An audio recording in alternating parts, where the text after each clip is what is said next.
¿Cómo estás?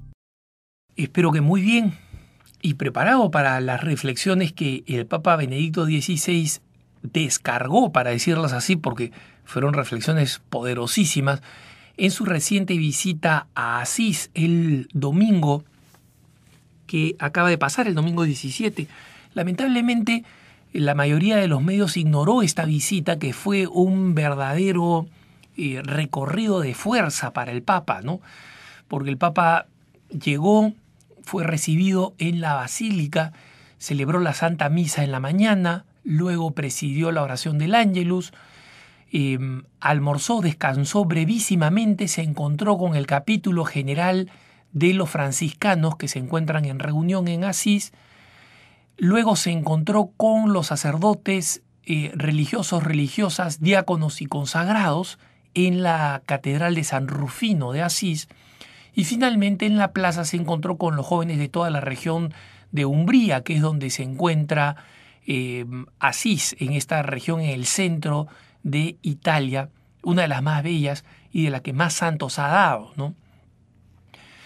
En este encuentro me parece que tal vez el más emblemático, el que de alguna manera resume todo, es el encuentro que sostuvo con los jóvenes, porque a los jóvenes les planteó algo profundamente exigente, profundamente radical. Y lo que había hecho poco antes con los sacerdotes, diciéndoles prediquen a un Jesucristo exigente, el Papa lo hizo ya y lo puso por obra, al presentarle a los jóvenes una disyuntiva muy interesante. El Francisco de Asís, previo a la conversión, hijo de un rico mercader, engreído, caprichoso, sensual, aprovechador del hecho de tener muchos recursos, de ser, según la historia, bastante bien parecido, que incluso se dio el lujo de irse con un corcel, con un caballo de primera y con unas armaduras lujosísimas a una de las tantas guerras locales que existían en la península itálica, ¿no? Regresando de esa guerra viene hastiado y decide a los 25 años entrar en el radical proceso de conversión que hoy conocemos, ¿no? Y que precisamente es el que nos entrega al San Francisco que vemos hoy. Entonces el Papa les pone en la balanza los dos platillos a los jóvenes y les hace comparar, como se dice en el argot del boxístico, ¿no? Libra por libra, kilo por kilo. A ver, ¿qué cosa crees que es mejor? La vida previa de San Francisco de Asís es la vida que el mundo le hace aspirar a todo joven. La presión enorme para que nosotros busquemos tener posesiones, busquemos tener éxito, lograr el poder, lograr el placer, como la fórmula para la felicidad, es decir, que ellas de por sí van a garantizar la felicidad, es enorme. Y los jóvenes no solamente viven la presión de lograrlo, sino de lograrlo muchísimo antes que el resto de las generaciones anteriores, ¿no?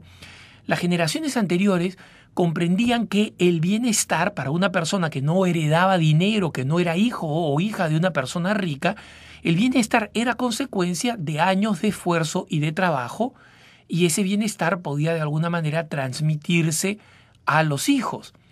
Pero hoy en día existe no solamente una enorme publicidad, sino una cantidad importantísima de modelos. Cuando nosotros vemos, por ejemplo, a deportistas o atletas muy jóvenes que por el tipo de comercialización que existe hoy en día en torno al deporte o en torno al cine, por ejemplo, vemos que a los 18, 19, 20 años ya son millonarios. Un joven se siente hoy día presionado a que su éxito sea temprano hasta el punto de ser prematuro. Pues muy bien, Francisco ya tenía todo eso. A los 17 años contaba con todos los lujos que podía querer desde antes, se había criado en cuna de oro, pero a los 17 años ya tenía todo lo que podía querer, en el sentido que a los 17 años salió en su primera campaña, ¿no? Y luego, sucesivamente, una vida disoluta combinada con lo que le gustaba. Un lujo que ni siquiera hoy podemos darnos. Irse a la guerra por placer, ¿no?